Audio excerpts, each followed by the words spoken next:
그로부터 12년이 지나서 바로가 꿈을 꾸었다.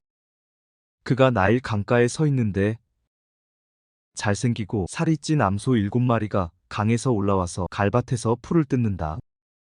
그 뒤를 이어서 흉측하고 야윈 다른 암소 7마리가 강에서 올라와서 먼저 올라온 소들과 함께 강가에 선다. 그 흉측하고 야윈 암소들이 잘생기고 살이 찐 암소들을 잡아먹는다.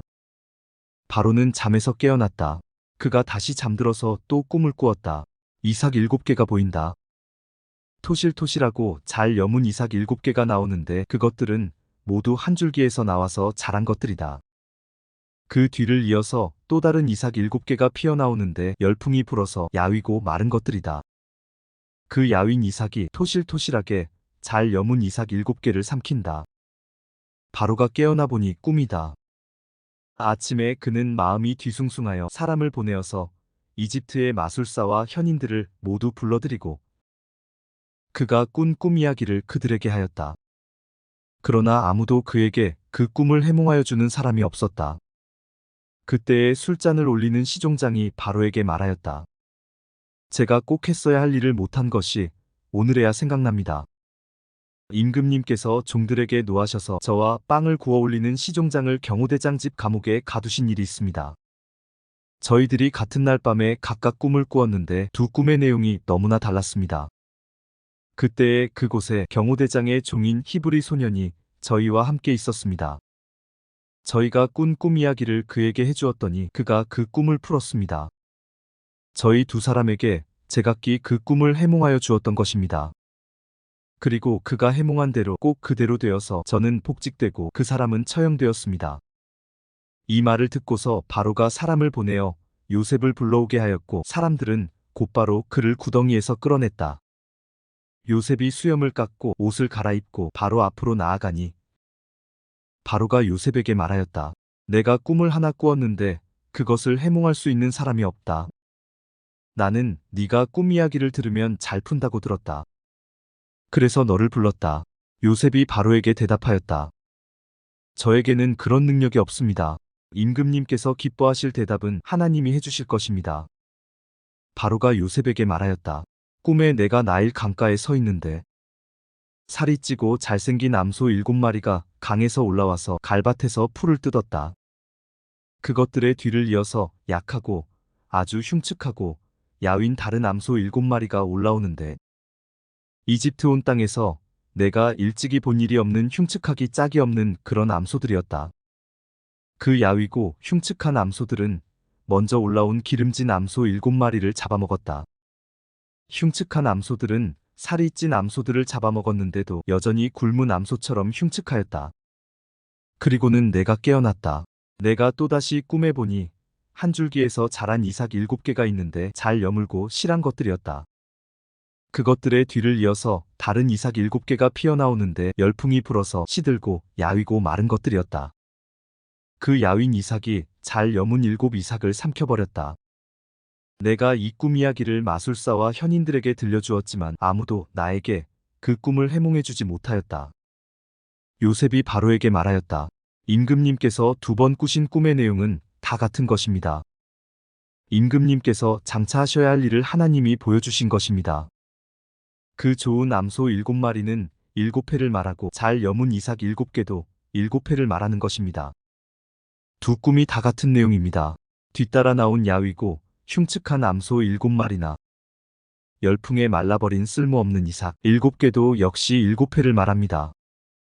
이것들은 흉년 7회를 말하는 것입니다. 이제 제가 임금님께 말씀드린 바와 같이 임금님께서 앞으로 하셔야 할 일을 하나님이 보여주신 것입니다. 앞으로 올 7회 동안에는 온 이집트 땅에 큰 풍년이 들 것입니다. 그런데 곧 이어서 7회 동안 흉년이 들 것입니다. 그렇게 되면 이집트 땅에 언제 풍년이 있었더냐는 듯이 지나간 일을 다 잊어버리게 될 것입니다. 그리고 기근이 이 땅을 황폐하게 할 것입니다. 풍년이 든 다음에 오는 흉년은 너무나도 심하여서 이집트 땅에서는 아무도 그 전에 풍년이 든 일을 기억하지 못할 것입니다. 임금님께서 같은 꿈을 2번이나 거듭 꾸신 것은 하나님이 이 일을 하시기로 이미 결정하시고 그 일을 꼭 그대로 하시겠다는 것을 말씀해 주시는 것입니다.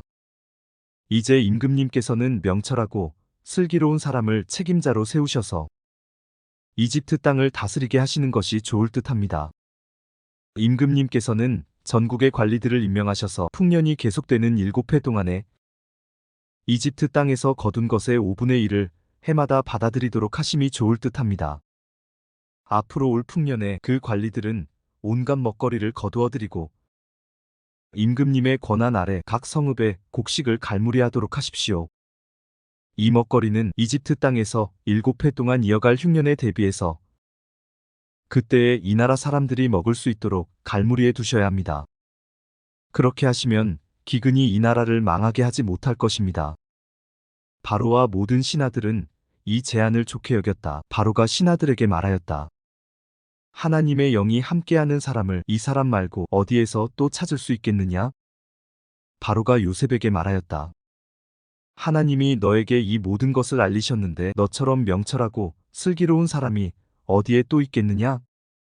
네가 나의 집을 다스리는 책임자가 되어라. 나의 모든 백성은 너의 명령을 따를 것이다.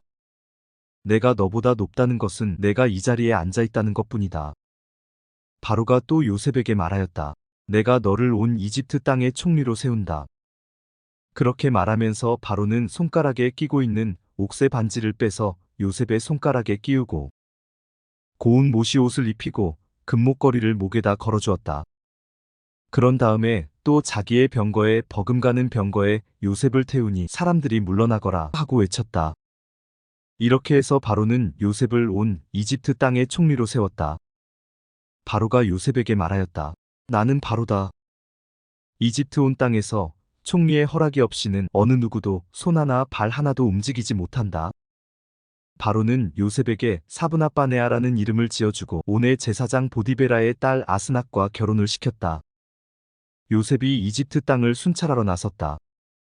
요셉이 이집트 왕 바로를 섬기기 시작할 때에 그의 나이는 30살이었다. 요셉은 바로 앞에서 물러나와서 이집트 온 땅을 두루 다니면서 살폈다. 풍년을 이룬 7해 동안에 땅에서 생산된 것은 대단히 많았다. 요셉은 이집트 땅에서 7해 동안 이어간 풍년으로 생산된 모든 먹거리를 거두어들여 여러 성읍에 저장해 두었다. 각 성읍 근처 밭에서 나는 곡식은 각각 그 성읍에 쌓아두었다. 요셉이 저장한 곡식의 양은 엄청나게 많아서 마치 바다의 모래와 같았다. 그 양이 셀 수 없을 만큼 많아져서 기록을 중단할 수밖에 없었다. 요셉과 온의 제사장 보디베라의 딸 아스나 사이에서 두 아들이 태어난 것은 흉년이 들기 전이었다.